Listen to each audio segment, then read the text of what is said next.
Good evening and welcome to the Chiefs Beat, a connection to a closer community. My name is Brian Keyes and I'm the police chief here in Chelsea. I've been with the police department for the past 28 years and I've been the police chief for the past 8. My hope is to start a monthly series here with Chelsea Community Cable where I can invite various guests to join us each month and talk about different initiatives that the Chelsea Police Department is involved in. Our plan is to really have an up-close and personal, in-depth look behind the scenes of what we're doing here in the community to make a difference. I'm lucky enough to joining us here today with Captain David Batchelor of the Chelsea Police Department. Dave, basically, when I told Dave initially that we were going to start this show, he strong-armed me and told me that he wanted to be the first guest. So Dave is actually the first guest to join us. Thanks for joining us. Thanks for joining me. I really appreciate it. What I'm going to do is, Dave, if you don't mind, just ask you a few questions that I've kind of jotted down here, and hope we can, the viewers at home can actually get a real good personal look behind the scenes of what we're doing to make a difference in our city. So if you don't mind, do you mind telling us a little bit about yourself? Sure. Been a police officer here in the city of Chelsea for 29 years. Grew up in Chelsea. Grew up Central Ave Housing Development. Married to a beautiful Chelsea girl, Paula, who grew up the street from me in Carter Street. Went to Chelsea schools, played sports in Chelsea. I have 4 children, 4 boys. Mm-hmm. My oldest son is actually a police officer here, also in Chelsea. My other 2 boys, well, 2 of my other boys graduated from college, mm-hmm. and my 4th son is going to Boston College next year. Police department, I'm a captain. I went from patrol officer to sergeant, lieutenant to captain. I've done just about every assignment you can think of in Chelsea Police. Currently, I'm assigned to the Community Relations Division, mm-hmm. and I'm the captain in charge. Did you know, you recently, not recently, but I think well over a year now, you graduated from the FBI National Academy. Can you tell us a little bit about that experience? I did. I went this time last year, I graduated. The National Academy, the FBI National Academy is a 10-week course, and it's given by the FBI in Quantico, Virginia. There was 250 other officers in my class. Mm-hmm. There's officers from all around the country, all around the world actually, that go to this. It's sponsored by the University of Virginia. You actually take 5 classes while you're there. So yeah, and you get to meet, police officers from all around the world. And the experience was outstanding. And most of the learning comes from just being with other officers from networking and so forth. Yeah, the networking was fabulous, and just to see how other officers in different countries are doing things was valuable. That's great. Well, you mentioned your current assignment. You're the commander of the Community Services Division. Can you explain to the viewers at home what that division is all about?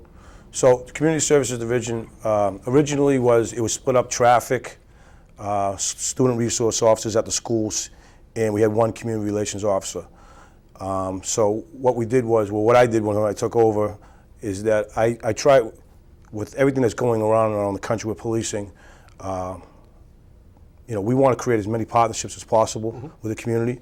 So I expanded it, and I have every officer in our unit doing as many community service duties as possible. Mm-hmm. We try to run, any type of an event we can do with the community. We try to do 1 or 2 every single month. Mm-hmm. To just build relationships with the community. So I have 5 to 7 officers that do that in addition to their regular duties, which could be traffic, or they could be working in the schools and so forth. Can you give an example of an event that when you partner with the community, something you do? Yeah, well, one of the biggest things we do is National Night Out. Mm-hmm. It's in August, it's usually the first Tuesday of August, and it's a national event throughout the country. Whatever police department wants to run this event, they can. And we do it at Mary O'Malley Park up in Admirals Hill. Mm-hmm. And basically what it is, it's an event, it's a festival of, we bring as many police officers as possible up there to meet residents of the community. We have restaurants and sub shops and other community organizations that take part in it. They'll set up tables, they'll serve food. We have small rides for the children. We have a DJ up there. And it's a nice community event where everybody comes together and people get to know the police as not only police officers in uniforms, but by your first name. First name basis. So it works out well. Excellent, excellent. Okay. In terms of in your career, like you mentioned at the outset, you've held certainly various ranks, sergeant, lieutenant, captain, and have had multiple assignments. I know that as the chief some years back, you were in charge of the patrol division Yes. back in 2007 for a few years, which for those of you who don't know at home, the patrol division is the backbone of our department. It does comprise about 75% of our department. Can you explain to the viewers, based on your expertise as the commander of that division, what they do on a daily basis? So, yeah, the patrol division is the officers you'll see out in the street riding around in the cruisers. You may see them on bicycles, motorcycles, or walking. So the patrol division is, as you said, the backbone of the police department. They respond to all the calls that we receive. We receive thousands of calls per year. So the patrol division will answer the 911 calls, and they're the ones that take the initial reports. And they're the ones that are in uniform, and they're out in the street 24 hours a day. We have 4 shifts in the patrol division. There's a day shift, an afternoon shift, and then the overnight shift. And we also have what we call an impact shift, or an overlapping shift that we run from 5 to 2 in the morning. And the reason why we do that is because that's during the peak hours. And during the peak hours, we try to get as many officers out there as possible. Additional staffing. Great. Yeah. So that's that's quickly basically what the patrol division does. And yeah, they're the backbone. They're the ones that are out there 24 hours a day, and they're on the beat, and they're getting the job done. Now, what about community policing? We hear that term, we know it, we live it, we've been living it for a number of years, but for those at home that might not be thoroughly familiar with it, can you explain pretty much in layman's terms, what is community policing, like on a philosophical basis, if you will, countrywide, worldwide, and what is it something that we adhere to here locally in Chelsea? So yeah, absolutely. We use the community policing model here in Chelsea. Before I kind of describe what community policing is, I want to go back a little bit to when we first got on. It was called traditional policing. So we got on a time, an era when in the 1980s, 1990s, where the thought was to get to the incident as quickly as possible with 911. People would get on the phone, call 911, call for the police, and the thought was that we'd get there as fast as we could, interrupt crimes, catch the bad guys, and and it was all based on reacting, to a phone call from a citizen. So that's what traditional, and it was more geared towards policing. It was more geared towards, we know what we're doing as the police department. All we need is a phone call. But what we found over the years was that wasn't really working out. We were isolating police officers in cars. They were riding around the city. They weren't having any contact with the community. We lost that personal contact with the residents. So in the early 90s, community policing evolved. And with community policing, it's a broad-based approach to policing where we try to involve everybody in the community. We create as many partnerships as possible. Residents, business owners, schools, any organization that we can create a partnership with, we will, because we know as police, we can't solve every problem just the police alone. We need the help from the community. So that's kind of a basic concept of community policing. Well, let me ask you a follow-up to that. So in 2007 till I think approximately 2010 or so, you're in charge of the patrol division. We had, or we still have, but it was certainly in I think a more stronger format, community action teams, where we basically had, we have 4 sectors in the city, and we had different groups that met each and every month. Now, it's no secret what happened last August in the country, out in Ferguson, Missouri, and a number of incidents that have occurred since then. So in terms of community engagement, community outreach, do you think it is time for our department to bring what we have in terms of the successes we had up to another level? And in terms of going back to the community action teams and getting buy-in and getting input from our residents and our community members, do you think it's time for actually to bring that to another level? And if so, what should we do? Well, certainly, as I've already said, anything that we can do to interact with the community is the best approach we could have. In the past, as you were saying, in the past we had what we called sector meetings. There's 4 sectors in the city, just 1, 2, 3, 4, pretty basic. And we would meet, each sector would meet once a month. I think it was Tuesday nights. We would go to a different sector and we would have a community meeting. We got away from it a little bit. We absolutely want to get back to it. And I think the best way to approach it is to have a civilian outreach specialist, because you can see what's going on in the rest of the country. we don't want it just to be a police initiative. We want the citizens involved. So I think we can bridge that with having a community outreach specialist working with the police in the community at these community meetings, so it isn't us going there controlling it. We need as much input from the community as possible. So that's the kind of the thing that we need to get going again. Well, let me, as a follow-up to that then, if we were to, if we could organize that in such a way in terms of our organizational structure and have a community engagement specialist, and you and I have been involved in a separate project, and I'm wondering if this might be the perfect marriage in terms of the Hub program, Right. the Chelsea Hub. Maybe for our viewers at home, this is something new, even for our members of Right. our department. We just had a staff meeting and Yeah. we talked about it. But do you want to explain a little bit what you talked about earlier today? Yeah, so the new program is called it's Hub and Core. So the Hub is basically, it's a community roundtable of different agencies.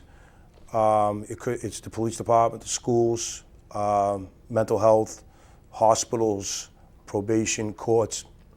There's probably 10 to 15 different community members, different organizations involved in this. What we're trying to do, this is all about prevention. We're trying to prevent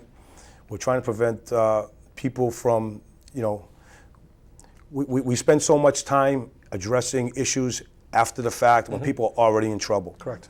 What we want to try and do is prevent them from getting in trouble, prevent them from getting sick, prevent them from drug abuse or alcohol abuse or whatever the issue is. So this new Hub program was started in Canada.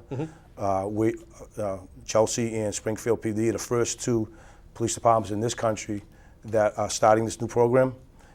So it's a roundtable, it's a community-based approach to solving problems or helping people get the services they need before they, is what we learned in the training, before they go downstream. We're Correct. trying to catch them upstream Yep. before they get downstream. So it's a new program, it's a new concept, but How often would you meet as a group? well, the training we received, it was twice a week, Tuesdays and Thursdays. You talk about specific individuals, if they're at an elevated risk of being harmed or doing harm to themselves. Not an emergency situation. If it's an emergency situation, we're going to go right in and try and help the person. But it's a little lower than that. They're at an elevated risk. So we meet Tuesdays and Thursdays. So if we talk about something on a Tuesday, we can address it early, 2 days later on a Thursday. We don't want to have to wait a whole week to address the problem because something negative happened during that time. Excellent. Okay. Switching gears a little bit, one of the things that we do in the city of Chelsea, and you could explain for our viewers if you would, we used to call, when we come on the job in the 80s, as you mentioned, and we were, although we didn't have, there weren't too many of these assignments, the park and walks, directed patrols, we've kind of retermed them to impact patrols, improved methods of patrolling area crime trends, as the acronym goes. I'm glad you said that because I could never remember that. That we basically invented in our own backyard here. But can you explain, like, what impact patrols? What are they? What do we do with those? So an impact patrol is, we place officers in the areas based on information analysis. We have a crime analysis unit that takes all the information in. And we figure out where crimes are happening or where problems are occurring, day of the week, time of the day. And we place our officers in those areas during those times. Not only do we place our officers there, we have them try and figure out what the problem, why is the problem occurring? Okay, we're going to put you at a certain location, but we need you to find out why the problem's occurring, and find out the causes of the crime or whatever the issue is, and then let's figure out how to solve it. Let's figure out how to get rid of it, and then we'll do that, and then after that, what we'll do, we'll assess it. We'll say, okay, did we do a good job? Did we solve this problem? Did we eliminate the problem? So rather than just react there and go there 10, 15, 20 times like we used to do in the past and not try and solve the issue, we've gone to the impact patrols. Okay, great. Something, you answered all my questions. I think this was a very productive segment for our viewers at home. Did you have anything else that you wanted to offer? Actually, something, I just thought of something. You and I had spoke earlier at a different meeting. Certainly we have and I'll ask you, we have a lot of activity around the city with a lot of construction, a lot of Yes. road closures and so forth. And I know that we spoke this morning about one potential announcement, I guess, that we could give to our viewers at home in terms of 6th Right. Street, Fay Square. 6th Street. So we have, anybody that travels through Chelsea on a daily basis, is aware that there's a lot of construction going on. There's a lot of improvements going on in the city, new buildings going up, roads being fixed, bridges being fixed, which is all great stuff. However, it does cause traffic problems, and it a nuisance to people that are coming in and out of the city every single day. Sure. So to try and alleviate one of those problems, 6th Street is going to be turned into a two-way.